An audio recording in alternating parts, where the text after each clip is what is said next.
speaking of Twitter, what do you make of Elon Musk? What do you make of his pledge for freedom of speech? What do you make of his also, he's got his own vested interests in all sorts of different things, and he's a corporate guy, and he's a businessman at the end of the day with the business of making lithium batteries and putting things in space. What do you make of this whole Twitter phenomenon? Well, so first of all, I think what Elon did with Twitter is brilliant because of his cold, calculating, probably Asperger's aided indifference to give a shit, which I think is brilliant. And I think at some point, freedom of speech requires that kind of tenacity and that level of indifference. And I think what he's done there is absolutely brilliant. And I salute what he's done as probably one of the best moves tactically that I've ever seen him make. I think it's brilliant. And I think that he has turned Twitter into something that nobody thought it could be.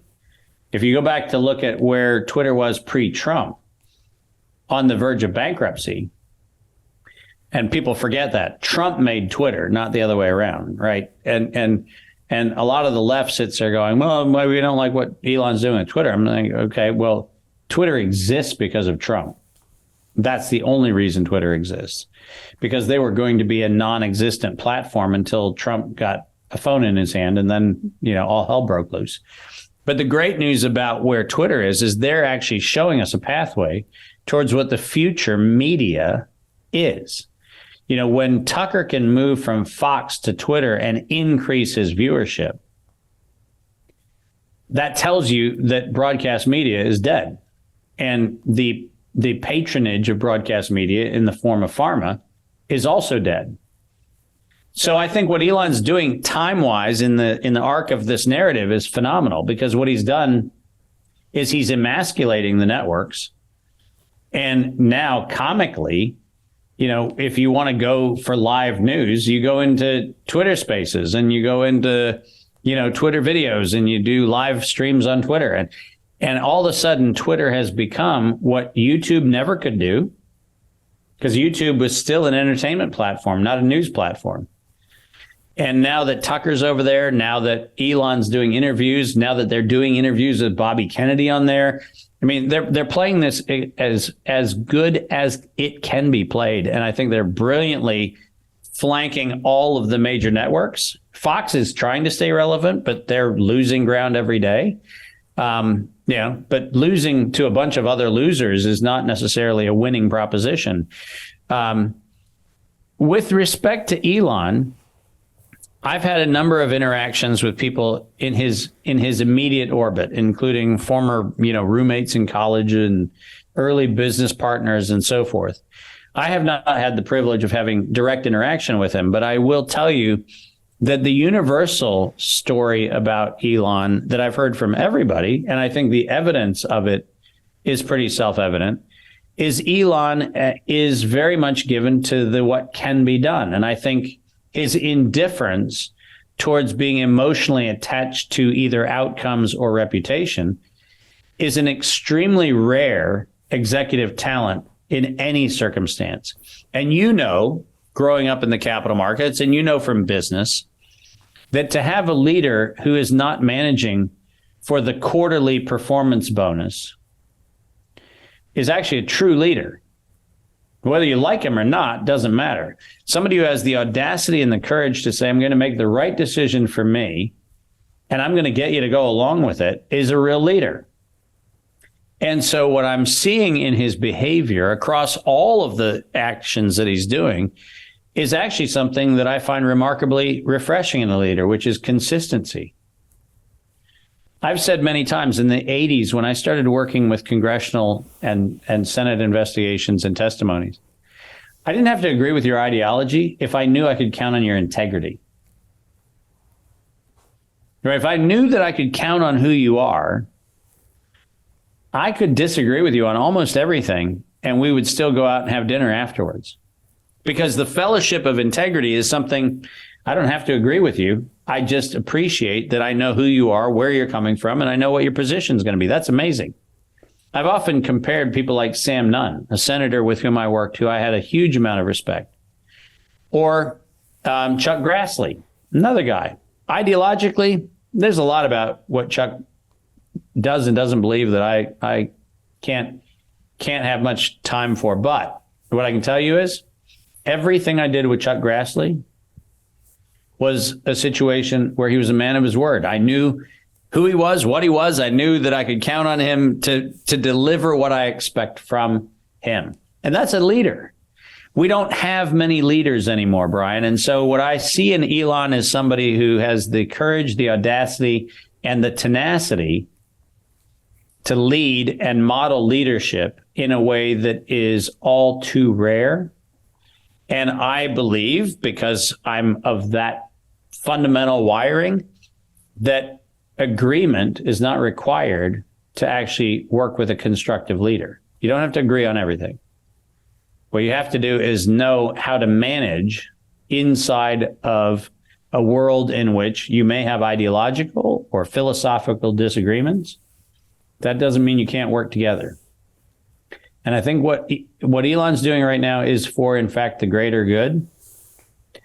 And the fact that he's standing up for freedom of speech, for me, as a rather verbose person, is probably something I value disproportionately highly.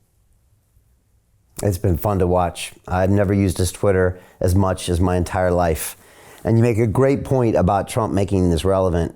I have an academy, and I used to teach my students about social media, and I always had to tell them what platforms to use. Yeah. And traditionally it had been 5 platforms. You probably guess what they were. It was Facebook, YouTube, LinkedIn, Instagram, Twitter. And I always used to say, Twitter's hanging on. And I remember back in the day saying the president's using it, so it still has life. But it was barely hanging on at that point. Yep. And it's a great point that you made. And then they threw him off.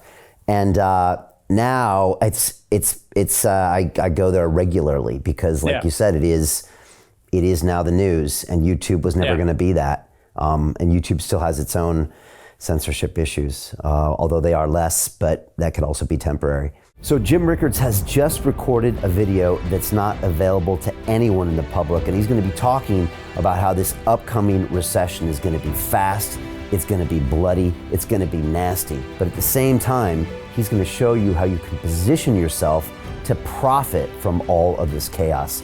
Now, we've made this video only available to our viewers. Go to londonreal.tv/Jim. Watch that immediately.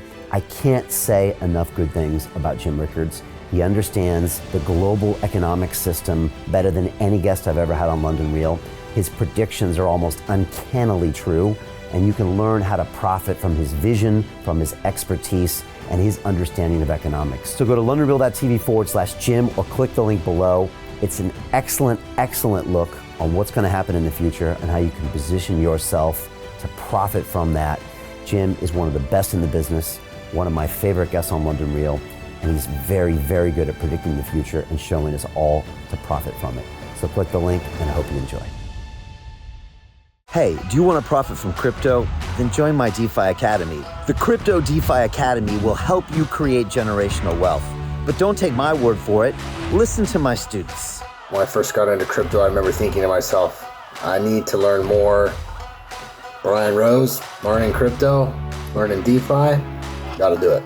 I am so grateful that I jumped in and did this. I had to break through some limiting beliefs that I can do this, that I can afford this, that I can be in this. It challenges the things that are deeply rooted within us. Joining DeFi Academy has been one of the best decisions I have made on my blockchain journey. This course was a life changer, a game changer, a huge eye-opener, coming from knowing practically nothing at the speed of the learning over 4 weeks was just fantastic. The information you provided in this class was invaluable. I feel far more confident in my next steps.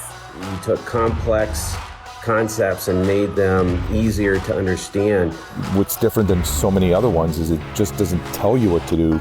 It actually makes you do it. This is for people who are serious about becoming traders. This is the way it should be done. I realized from this learning experience again that it is not about what you learn, but about who you learn it from. The energy was insane. I've never experienced such incredible energy on a live call. Brian Rose, you are a legend, my friend. It's the only thing in the market where you can get all information and learn everything what you need to know. Everything is so clear and so well done, and I'm just forever grateful for this program. It made me feel so much more confident about crypto than I did before. I did not anticipate how passionate I was going to become about it. It's also been like a big learning experience for me, not just in the crypto space, but just an overall balance of life. What I've learned is, how to take ownership, of my life in a way that I really hadn't before.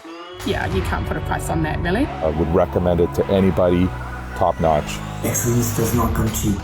So if you want excellence, you gotta pay for it, but it's so worth it. Pull the trigger. That's what this course is about. You're not going to regret it, really. It's amazing. Thank you, Brian and team. So what are you waiting for? Crypto is happening now. Click the link below, submit your application, and let me mentor you on how to create generational wealth and build the decentralized financial infrastructure of the future.